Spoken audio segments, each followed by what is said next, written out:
Acid விற்பனைக்கான கட்டுப்பாடுகள் குறித்து மத்திய மாநில அரசுகள் செவ்வாய் பிற்பகலுக்குள் பதிலளிக்க சென்னை உயர்நீதிமன்றம் உத்தரவிட்டுள்ளது.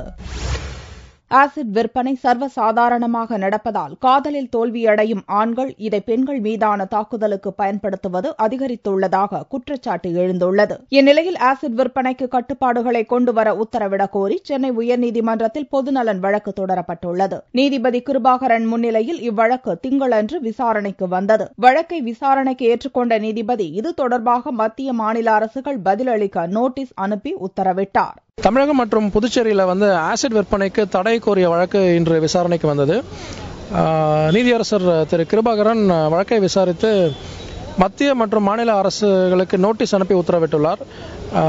மத்திய மற்றும் மாநில அரசுகள் தங்களுடைய நிலைப்பாட்டை, அதாவது ஆசிட் விற்பனைக்கு தடை கோரிய கோரிக்கையை ஏற்றுக்கொள்ள முடியுமா அல்லது முடியாதா என்ற தங்களுடைய நிலைப்பாட்டை நாளை மதியம் 2:15 மணிக்கு மறு விசாரணையில் தெரிவிக்குமாறு உத்தரவிட்டுள்ளார்.